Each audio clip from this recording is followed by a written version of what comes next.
How to easily sharpen your garden tools. So here you can see this is a bit rusty from last season. I'm going to quickly show you an after here. You can see it's nice and shiny where the cutting blade is, and it cuts beautifully. So I'm going to show you how I got to this stage. So I've got a few extra things here that you don't have to have, but because I've got them, I'm using them. I've got a wire brush to clean off the actual cutting area, a cloth, some rubbing alcohol, because obviously we don't want any cross-contamination if you're cutting plants. We want a nice clean cut. So here is the garden shears that I will show you this on. I did one of these last year with my pliers and cutting set. It's nothing fancy. You have a couple of grits of sandpaper. I start at 100, 400 and then 1500.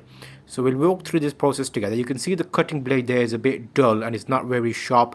So all we're going to do is get a brush and clean off the actual cutting area. So this could be garden shears, it could be pliers, it could be anything larger as well. Just clean the area that you need to cut, and I normally give it a wipe with isopropyl alcohol, which is basically alcohol, rubbing alcohol. So it's like a grade for cleaning.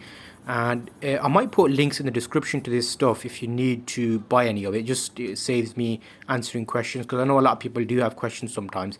I'll try and answer in the comments. But yeah, we'll carry on and we'll see how it goes. So rubbing alcohol and a bit of old cloth, and I wipe the area of the actual cutting. So you'll see that that's the teeth. Give it a good wipe, gets rid of any contaminants, keeps it clean, and then I'll get to work with sandpapers just to give it a good clean and sharp. So first 100 is the paper here, and I have used these over a few years as sandpaper, so you don't have to have them new ones all the time. And slowly the 100 becomes more like a 400, because as you use it the grit gets more fine. And I've got my plum tree growing, so I'll cut a couple of branches on that just to show you how well it does. And it's nothing too intense, it's a light sanding and getting it on an angle that you can see the blade become shiny.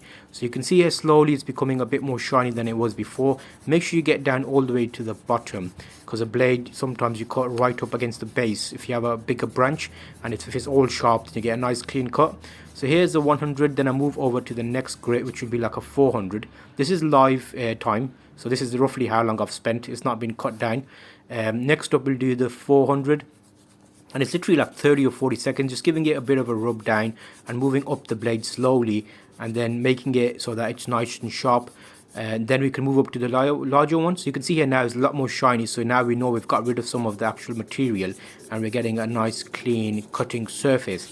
And again, this works in a multitude of different tools, and this is the season where we're going to start cutting and looking after our plants. Have a little close-up look at that. You can see the blade there is nice and shiny now because we've given it a bit of sanding, and that would work nicely for cutting.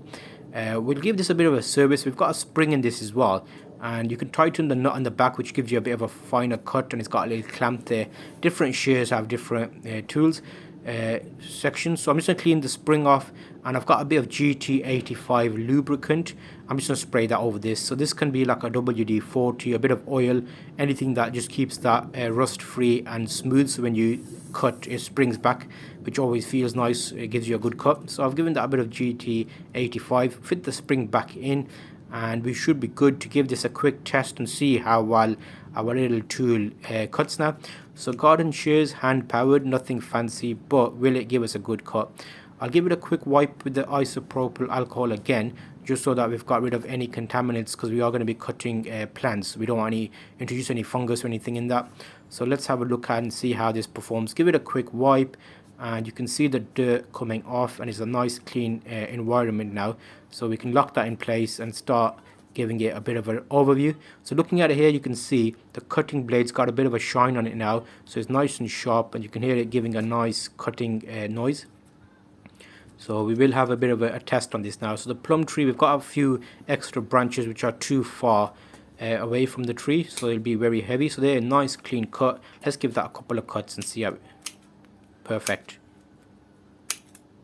And this is a very thin branch, but you could go larger as well if you wanted to. Hopefully this helps you if you're thinking about sharpening your tools. You'll see the links in the description to everything I use.